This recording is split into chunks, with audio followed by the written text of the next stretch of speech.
These freaking disordered, deranged morons, instead of moving forward with their life, instead of doing something with their life that could bring them amazing things, they are too childish to figure it out. They think that their tactics and their evil ways and their smear campaigns is of any value to anybody. All it does is push them down into the black hole that they create for themselves. They bury themselves in a deeper and deeper hole.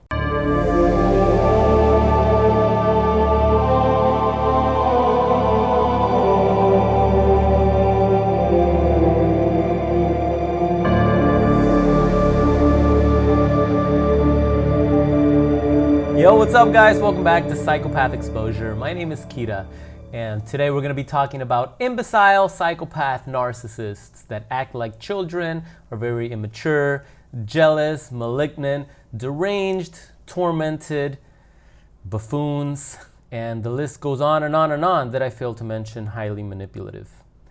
But I'm so excited because I just read a comment that actually made me laugh, and I want to share it with you guys too. This one comes from Marsha Carlson. Thanks in advance, Marsha, for sending this in, and I hope I pronounce your name wrong. Maybe it's Marcia. I don't know. So she goes, I love your input about what these idiots really are. They are not highly intelligent. What they are is highly manipulative because they spent a lifetime developing a skill that unless you are a cruel imbecile, you would find no use for. The royal nonsense of a narc's actions leaves us, the victims, dumbfounded, puzzled, and slightly fascinated by the simple fact that we can't wrap our minds around what just happened. Why? Because it is all too childish, evil, and pointless. How can we understand that an adult would waste so much time to create a game that everyone loses, especially them? That's how disordered these fucktards are. The faster we drop the fascination for understanding the whys and the hows, the better we are. Sometimes it is just hard to throw it all into the pile of nonsense and call it a day. That was an awesome comment. You win best comment of the year so far. That was awesome. I love it. Thanks for sending that in. They spend a lifetime developing skills that unless you're an imbecile, you would find no use for them. Oh man, believe me, I know. These freaking disordered, deranged morons, instead of moving forward with their life, instead of doing something with their life that could bring them amazing things, they are too childish to figure it out. They think that their tactics and their evil ways and their smear campaigns and the bullshit that they waste their time on is of any value to anybody. All it does is push them down into the black hole that they create for themselves. They bury themselves in a deeper and deeper hole. Now we laugh about it. Once you get out, you can laugh at these imbeciles, but totally, we get caught up at first with it's fascinating trying to figure out why they do such stupid shit. Why, if they have somebody and they're in a good relationship, why do they have to self-sabotage it? Why do they have to press their luck and try to swing and have someone behind the scenes and cheat behind your back and play these games when they have what ultimately everybody's looking for? They finally have it. And they can't help it because they're so fucking mental. And their psychosis kicks in. And they gotta do something so stupid to just burn it all to the ground. And it's fascinating at first when you discover that this is a disorder to try and figure out why, how, what, where, but how, but why, yes, Why? We always come back to why. And let me tell you, if you ask yourself why, the brain is always going to come up with some sort of answer to your why. It's going to come up with a because. It's going to. And if it doesn't know, it's going to assume. It's going to gather, it's going to collect data that it already has based on your experiences in life, on your movies, music that you listen to, bullshit you watch on the news, bullshit you watch on YouTube, and it's going to form its own conclusion. The more you ask why, the more bullshit conclusions your brain is going to come up with if you don't really have the answer.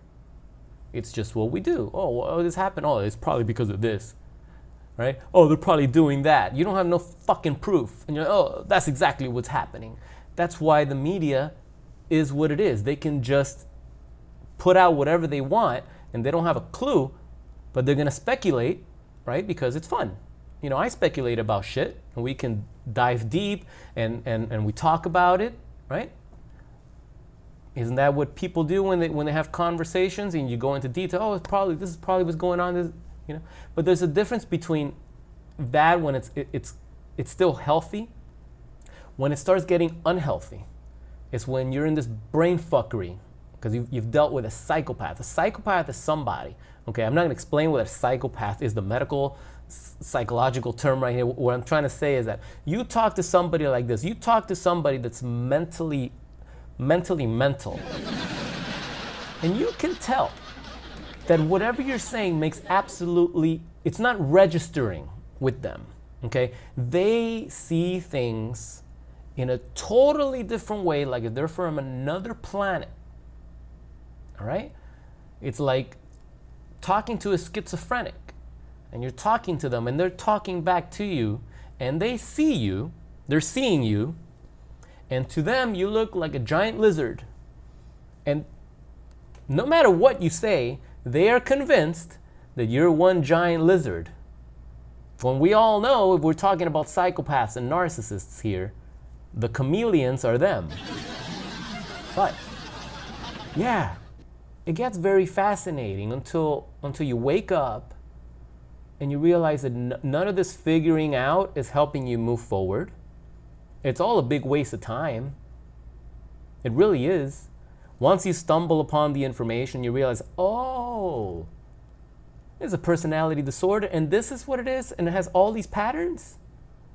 Holy shit, thank you for saving me a lifetime of madness, of not knowing what went wrong. Because believe me, before I knew what this was, I couldn't understand why my brain was mush.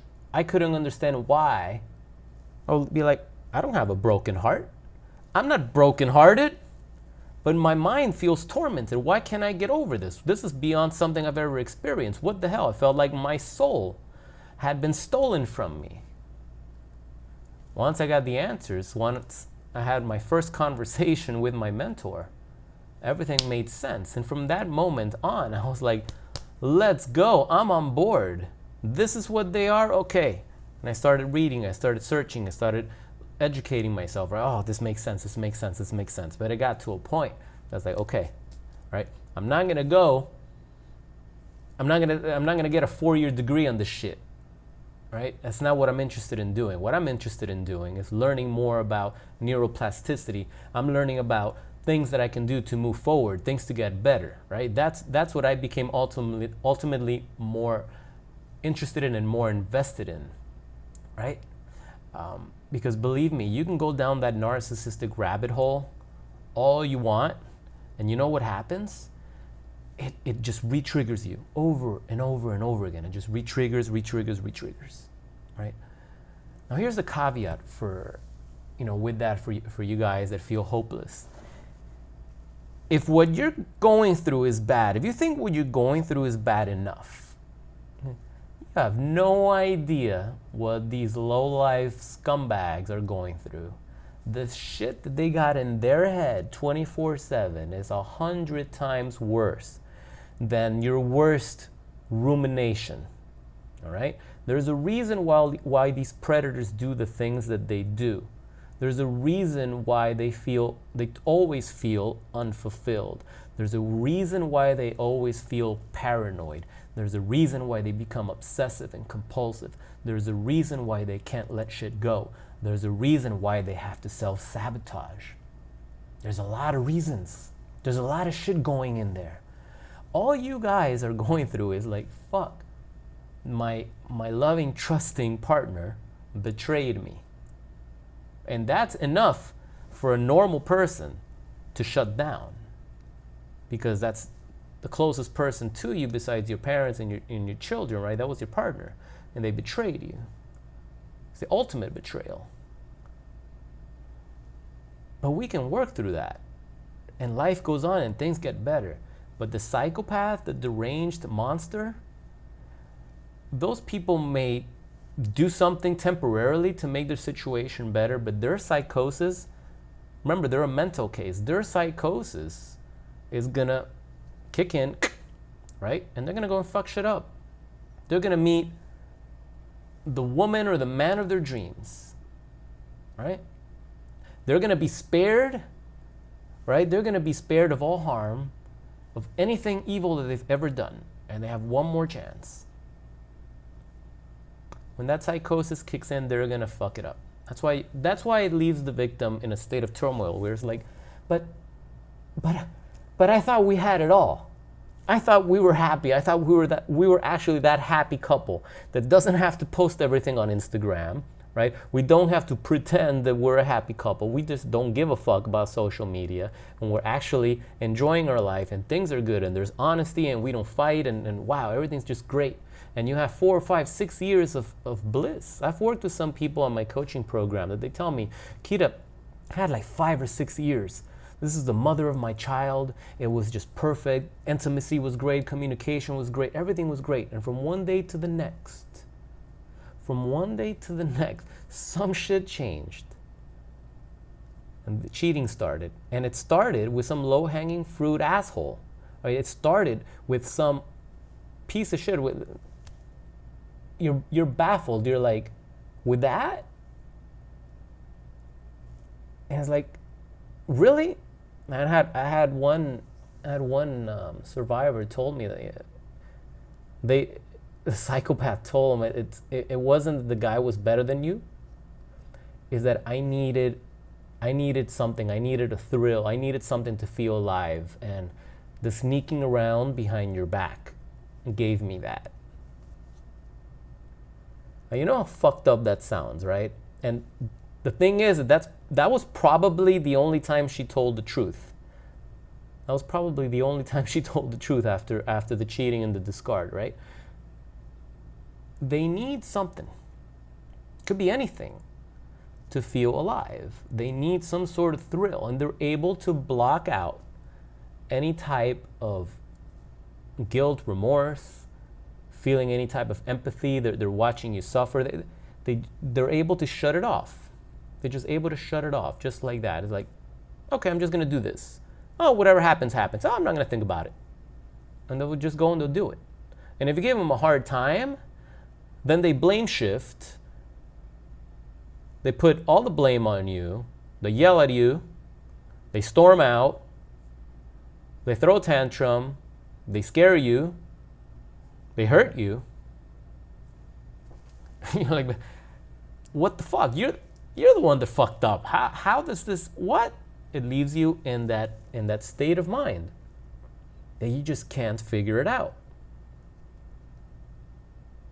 But the answer is simple. They got a fucking personality disorder. When you learn about this shit, you realize, oh, these are the freaking patterns. This is why it doesn't make sense. And let me tell you, a lot of times we're not even dealing with just the psychopath narcissist. There's a lot of other disorders, right, that are also involved that nobody likes to talk about. There's alcoholism, there's drug addiction, right? There can be obsessive compulsion in there, abandonment issues, right? ADHD, which is not a cluster B personality disorder, but coupled with narcissism, coupled with drug addiction, can amplify the toxicity, can amplify the fights, can amplify the spontaneous, promiscuous behavior that these monsters ultimately end up doing, right? It's like we talk about the love bomb. We always talk about, oh, the love bombing, the love bombing. Just because you're love bombed doesn't mean you're really love bombed. Just because somebody's courting you and showing you a good time at the beginning, and they're buying you cute things to make you happy, and they're, you know, taking you here, they're, you know, bringing you flowers. That doesn't mean that that person is a psychopath or a narcissist or anything, really. It's when you couple the love bomb grooming patterns of behavior, when you couple that with what comes in the next stage, where all of a sudden you start getting devalued, where all the things they did, they no longer do, and all the things that they loved and complimented you on, now they flip and turn around, and now they hate that, they don't like that, and they overly criticize you for the very same things they used to love.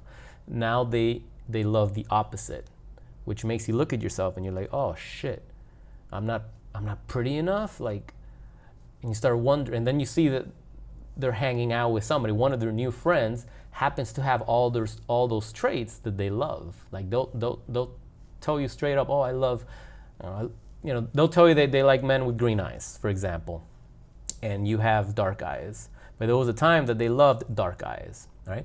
Or they'll tell you, oh, I love brunettes, and all of a sudden, black hair is boring.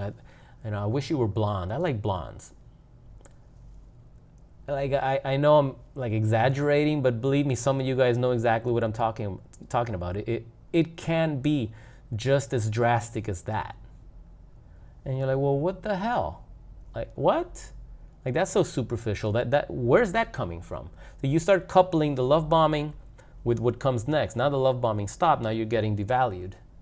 And now you're like, shit, I want the love bombing. Well, can we go back to the beginning? And instead, what happens? You get discarded. You get thrown away, like you don't matter anymore. And then all of a sudden, they come back and they start showering you with gifts and fake apologies and all this attention again. You buy into it, and then a week later, they're up to the same shit again. See, that's when love bombing becomes a narcissistic pattern of behavior or a red flag. It's when it's coupled with those other things, right? So if you're dealing with somebody that has multiple personality disorders, that has multiple, just call them negative traits, right? Just for the sake of it. You're dealing with an addict.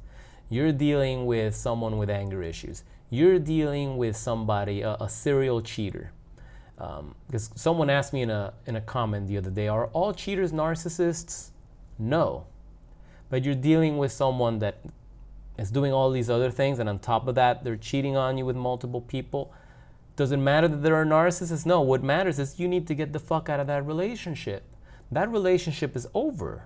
That relationship has been over. The moment you started questioning the validity of your partner's words, the moment you started questioning their whereabouts, the moment you became aware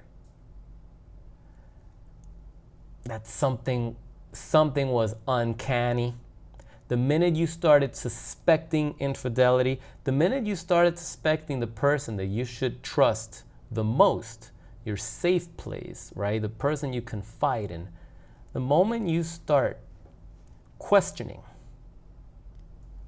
their loyalty, that's when the relationship already ended.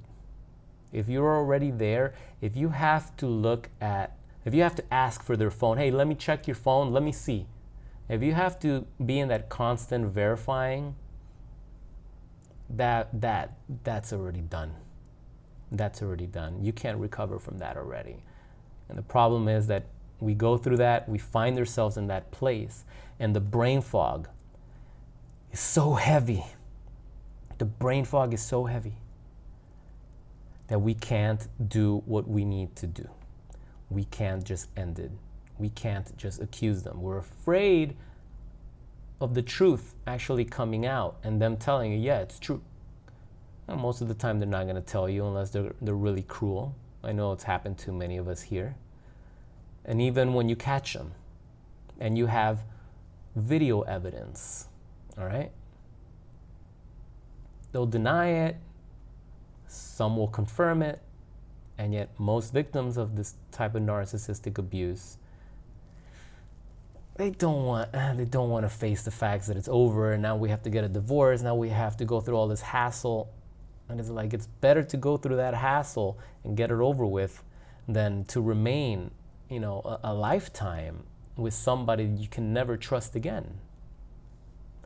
And it won't be until you come out of this on the other side that you realize, damn right, I made the right decision. As much as it sucked, I'm glad I got out. That's the only way you're gonna give yourself a chance to meet somebody else. That's the only way you're gonna give yourself a chance to heal. If you stay, you're gonna get the same thing you always got. And life's short. We don't know when it's gonna end. We don't know. So we have to take every day as a blessing. Every day is a gift. You know, we've been in this in this dark path, in these dark like I said, like a dark bubble that you're in. Been in that for way too long. It's about time. I mean, the bubble was burst. Okay, the narcissist already burst that bubble. What you thought they were wasn't it. All right, that bubble has been burst. So it feels like you're still in another one. It feels like you're in a darker bubble, right? But that's an illusion. Those are the smoke and mirrors, the black magic these psychopaths can put on you. It's like they put you under a spell, right? But the real bubble already burst. So you're actually free. It's like in the circus, sometimes they'll keep a lion in a cage, and one day they open the cage and the lion doesn't even move. And say, hey, the door is open. It's just gonna stay there. It stays there because it knows it's gonna get its food and it doesn't have to move. It just lays down all day. Have you seen those? That's what tends to happen. You're so used to the torture, you're so used to the abuse, you're so used to just being in that prison. You're used to being in that prison cell, right? That no matter what, you're gonna do whatever it takes to stay in that prison cell, even though the door is open. So that's all I got for today, guys. But if you need help dealing with these psychopathic predators, if you need help gathering the strength, right, to rise above it, to grab a hold of your truth, right? Reach deep down, grab a hold of your truth, because you know the truth, you know what happened, and you know what you got to do. You just need someone in your corner, right? Someone that's been through this, someone that's come out on the other side. And that's why this community is here. You know, you read through the comments, so many people are going through the same thing you're going through, but so many people have already risen above it and have turned it around and are doing bigger and better things. And we stick around, right, because we want to give back. We want to give back, right? We want to raise the awareness. And that sometimes it feels like that's our calling sometimes to do that. You know, go ahead and leave a comment and just tell people, hey, you know what? That's exactly what my ex did. That's exactly what it is. You know what? This is what I did. So I love reading empowering comments like this. I love when there's humor, when there's a humor twist to it, because it definitely shows that you can find the silver lining. It shows that it's funny. So I can tell that you're already better, and you've already figured this out, and you realize that you can't reason with these predators. You stop wasting your time.